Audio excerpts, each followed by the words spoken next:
നിന്റെ അച്ഛൻ അങ്ങനെ ആഗ്രഹിച്ചില്ലെങ്കിലേ അതിശയിക്കേണ്ടതുള്ളൂ. കാരണം അയാൾ ജന്മനാ ഒരു അത്യാഗ്രഹിയായി പോയി. കഷ്ടം. എനിക്കതല്ല, രാജശേഖര കൈമളുടെ മട്ടിലും പത്രാസിലും ഒക്കെ അയാള് ഭ്രമിച്ചു എന്നിരിക്കട്ടെ. എനിക്ക് മനസ്സിലാകാത്ത നന്ദിനിക്കുട്ടിയെ. എന്തോന്ന് മനസ്സിലാക്കാൻ? ഒരു ഭാഗത്ത് നന്ദിനിക്കുട്ടി, ഒരു ഭാഗത്ത് ദീപക്കുട്ടി, മറുഭാഗത്ത് മേരിക്കുട്ടി. ഇവനാര് ഗോപാലകൃഷ്ണനോ? പലതവണ ഞാൻ നിന്നോട് പറഞ്ഞിട്ടുള്ളതാ ഈ പോക്ക് ശരിയല്ലെന്ന്. ഏതോ ഒരു ആട്ടക്കാരെ കണ്ടപ്പോ നീ ആ പാവം നന്ദിനിക്കുട്ടിയെ മറന്നു. നിങ്ങൾക്കാർക്കും എന്റെ അവസ്ഥ പറഞ്ഞാൽ മനസ്സിലാവില്ല. എന്തോന്ന് അവസ്ഥ? ഇതൊക്കെ എല്ലാവർക്കും മനസ്സിലാവും. എന്റെ ഉത്തമ, നീ നടക്ക. സുധി, എന്താ ചെയ്യേണ്ടതെന്ന് വെച്ചാ നീ പറ. നിങ്ങളൊക്കെ കരുതും പോലുള്ള ഒരു ബന്ധമല്ല ഞാനും ദീപയും തമ്മിലുള്ളത്. നീ പറഞ്ഞ പോലെ എവിടുന്നോ വന്ന ഒരു ആട്ടക്കാരി അല്ല അവള്. എന്റെ ഗോപിയായിട്ട് സ്നേഹിച്ചിരുന്ന പെണ്ണ. ഗോപിയേട്ടന്റെ അപകട മരണം ദീപയെ മാനസികമായി തളർത്തി. ദീപ ഇന്നൊരു മാനസിക രോഗിയാണ്. മാനസിക രോഗിയോ? അവൾ ഈ കാണിക്കുന്നതൊക്കെ രോഗത്തിന്റെ ലക്ഷണങ്ങളാ. രോഗത്തിന്റെ ലക്ഷണങ്ങളോ?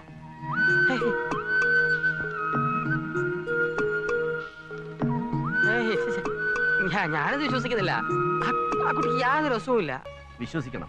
സുധി പറഞ്ഞതൊക്കെ സത്യമാണ്. ദീപയെ, എന്റെ മോളെ, അവളുടെ ഒരാഗ്രഹത്തിനും എതിര് നിൽക്കാതെ സ്നേഹവും സന്തോഷവും നൽകിയ അവളെ ഞാൻ വളർത്തിയത്.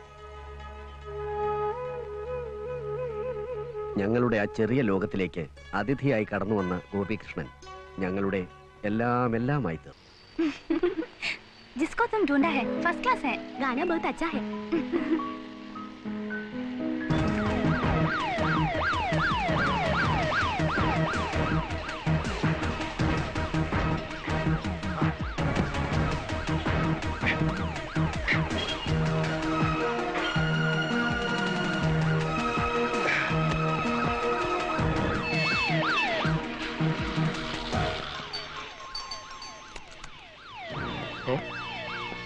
അവന്മാര് പുറകെയുണ്ട്, ഒന്ന് കൈകാര്യം ചെയ്യണം. അല്ല,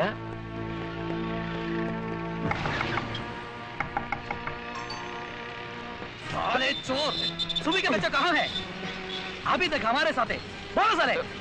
नहीं मालूम सर, यहाँ कोई नहीं आया। अंदर जाकर तलाश करो। साले भीख मांगा, तुमसे हम सच बुला के रखेंगे। सोने की दुकान के मालिक को खत्म करके भाग के आया है। आज इसका अंतिम है।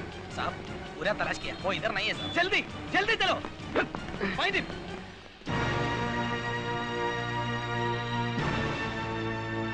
ചാക്കിനകത്ത് കയറി സ്റ്റോർ റൂമിന്റെ സൈഡിൽ ചെരിഞ്ഞിരുന്നു. അവര് കണ്ടില്ല. പട്ടി കഴിവറാമോൻ, അവന്റെ ഒരു ചാക്ക്. ഏത് നശിച്ച നിമിഷത്തിലാ നമ്മൾ തമ്മിൽ കണ്ടുമുട്ടിയത്? അത് നിനക്ക് ഓർമ്മയില്ലല്ലോ. രക്തത്തിൽ കുളിച്ച് ബോധമില്ലാതെ കിടക്കുകയായിരുന്നില്ലേ? എന്തിനായിരുന്നല്ലോ അന്ന് എന്നെ രക്ഷിച്ചത്? ആ ബൈക്ക് ആക്സിഡന്റിൽ പെട്ട് ഞാൻ മരിച്ചിരുന്നെങ്കിൽ എനിക്കിതൊന്നും കാണേണ്ടി വരില്ലായിരുന്നല്ലോ. എടാ, നന്ദിയേട് കാണിക്കാൻ എന്റെ മനസ്സ് അനുവദിക്കുന്നില്ല. അല്ലേന്ന് ഞാൻ പോലീസിൽ ഏൽപ്പിച്ചേനെ. അയ്യോ പാവം. എന്തിനാ നിന്റെ ഈ ചിരി ഉണ്ടല്ലോ, എനിക്ക് ചൊറിഞ്ഞു വരുന്നു. അധികം ചൊറിയണ്ട. നിനക്ക് നിന്റെ വഴി, എനിക്ക് എന്റെ വഴി. ഞാൻ കക്കേ കള്ളക്കടത്ത് നടത്തുക എന്ത് വേണമെങ്കിൽ ചെയ്യും. എന്നാ പോടാ, പോയി നശിക്ക്. ഈ തലയെഴുത്തെന്ന് പറഞ്ഞാലേ തൂത്താ പോവല്ല. വേഗം ചെയ്യും.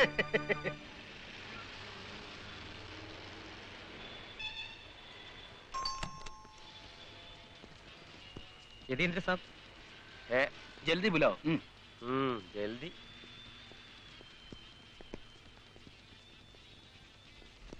ചെല്ല് ചെല്ല്. വല്ല മാർവാടിയുടെയും സമ്പാദ്യം കുലയോടെ ചെത്തിക്കൊണ്ട് വന്നിട്ടുണ്ടാവും. മേടിച്ചോണ്ട് പോയി ഞണ്ണ്. ബോസ് ആ ഗയാ. ആ, എന്റെ കുന്നത്തൂരമ്മേ, അവൻ ആപത്തൊന്നും വരുത്തരുതേ.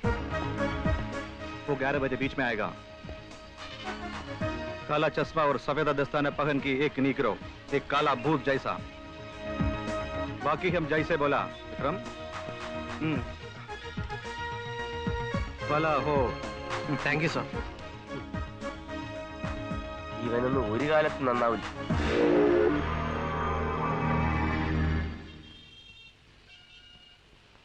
മഹാമായെ രക്ഷിക്കണേ.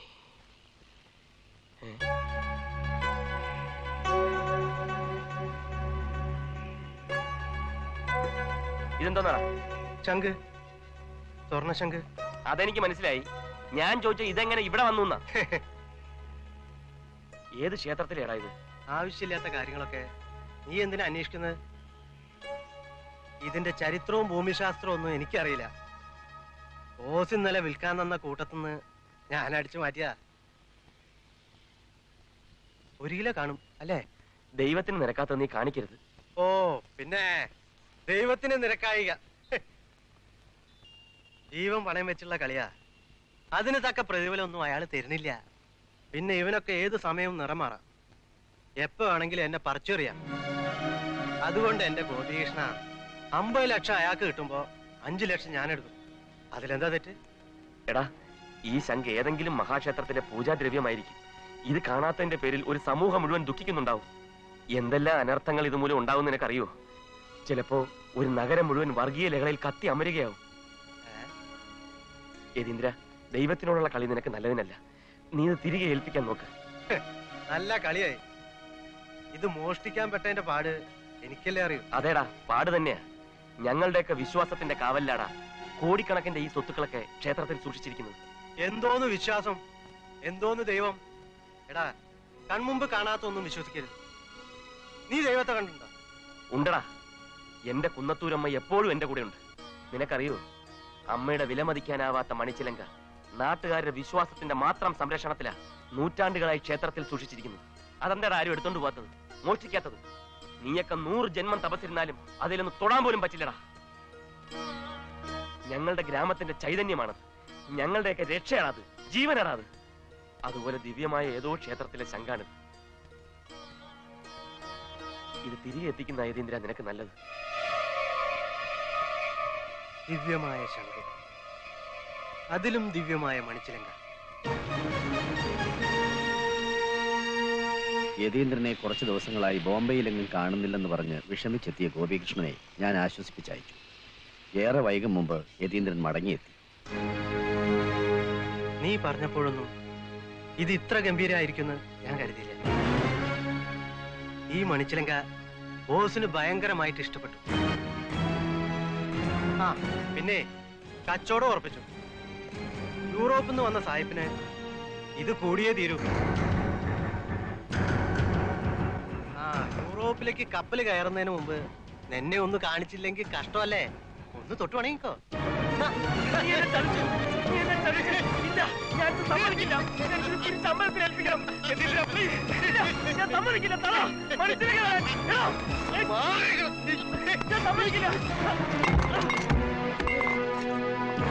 എന്റെ മര്യാദക്ക് ഞാൻ ഇത് നിന്നെ കാണിച്ചു. അപ്പൊ നീ കൂടുതൽ ഷൈൻ ചെയ്യാ. എന്റെ ഒരു കുന്നത്തൂരമ്മയും ചേലങ്കിയും.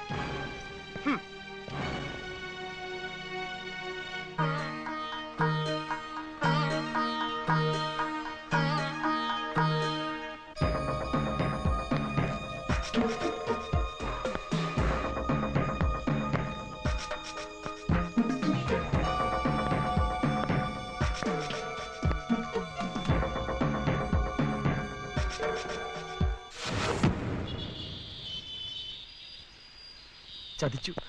യതീന്ദ്രൻ നമ്മളെ ചതിച്ചു. ഇത് കുന്നത്തൂരമ്മയുടെ മണിച്ചിലങ്കയാ.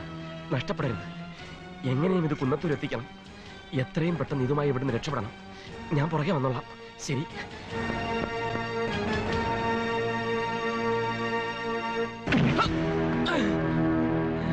बेचारे बच्चे, तेरे को दूसरा खिलौना दूंगा, वो वापस करो. ചിലങ്ക എവിടാ? എനിക്കറിയില്ല. നിനക്കറിയില്ല അല്ലേ?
ഗോപികൃഷ്ണൻ ആഗ്രഹിച്ചതുപോലെ ഒട്ടേറെ ത്യാഗങ്ങൾ സഹിച്ച് ആ ചിലങ്ക ഞാനിവിടെ എത്തിച്ചു. അത് തിരുനടയിലെത്തിക്കാൻ നിങ്ങൾ എന്നെ സഹായിച്ചാൽ ദേവി എന്റെ കുഞ്ഞിനെ അനുഗ്രഹിക്കും. ഇപ്പൊ ചിലങ്ക എവിടെ? ഭദ്രമായി സൂക്ഷിച്ചിട്ടുണ്ട്. അത് തിരുനടയിൽ എത്തിയാൽ യതീന്ദ്രൻ വെറുതെ ഇരിക്കില്ല. എന്തും ചെയ്യാൻ മടിയില്ലാത്തവനാണോ? ഈ ചിലങ്ക വെച്ച് വേണം യതീന്ദ്രനെ കെണിയിൽ വീഴ്ത്തേണ്ടതും നന്ദിനിക്കുട്ടിയെ നീ സ്വന്തമാക്കേണ്ടതും.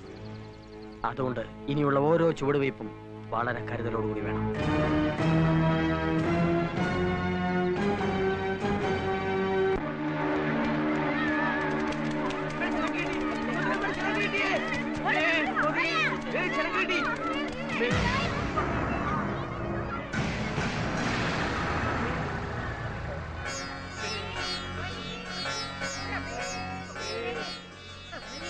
അമ്മേ, സർവ്വ പാപങ്ങളും തീർത്ത് നീ ഞങ്ങളെ കാത്തുരക്ഷിക്കണേ.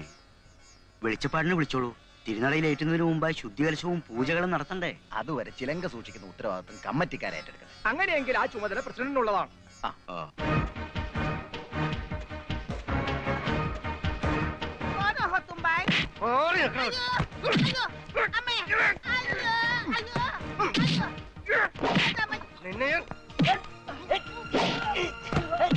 ചിലങ്ക കൈമാറിയിട്ട് നീ രക്ഷപ്പെടാന്ന് കരുതി അല്ലടാ?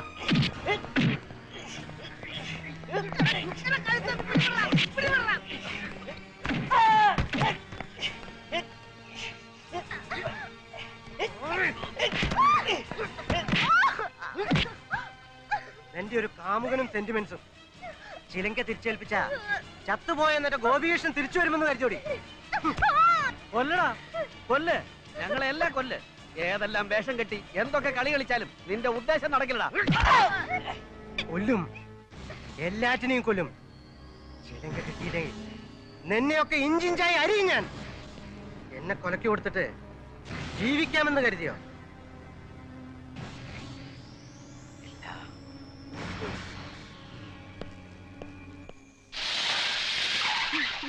എന്താ ധൃതിയില്? മാറിക്കടി. എടോ മേനോനെ, എനിക്ക് മണിച്ചിലങ്ക കാണണം. നിലവറയുടെ താക്കോൽ എടുക്ക്. നീ എന്താ ഈ പറയണത്? എടുക്കാൻ. ചിലക്കാതെ നിലവറയുടെ താക്കോൽ എവിടെയെന്ന് പറയാൻ. പറയാൻ ഞാൻ റെഡിയാ. എടുക്കാൻ. ശശി,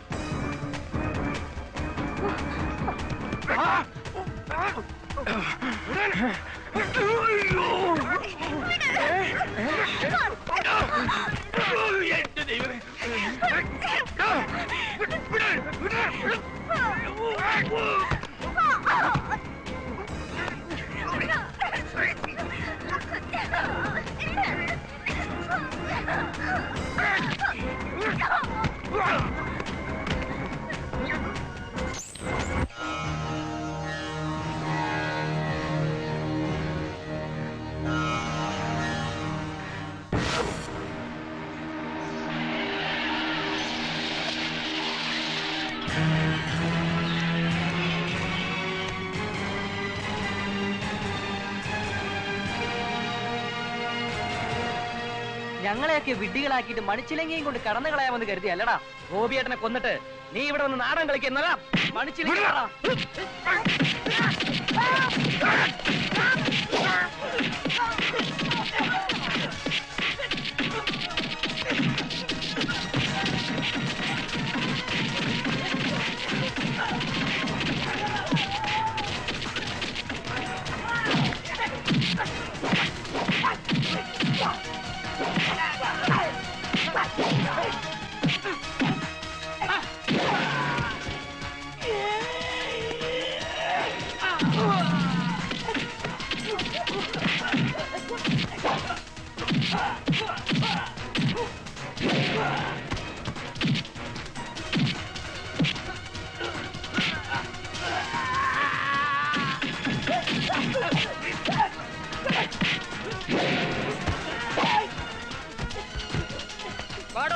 എത്തിയേ. ചേട്ടാ, അടുത്ത പ്രസിഡന്റ്. മതി മതി മതി.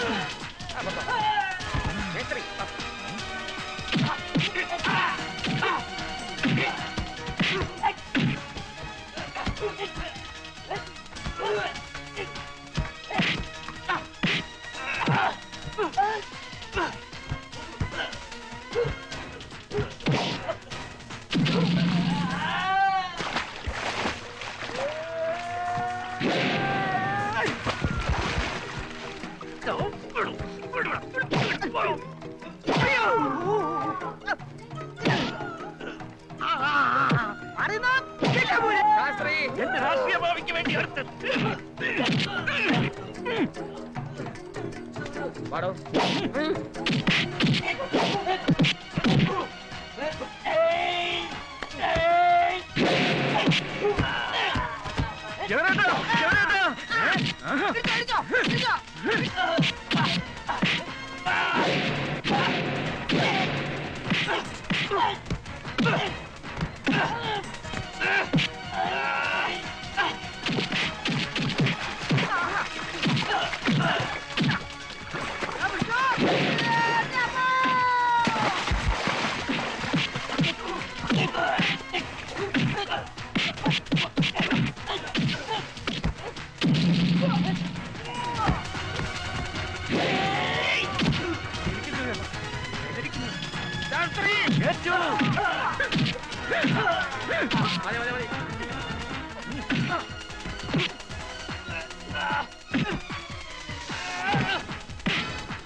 ഓ, പോലീസ് എത്തി.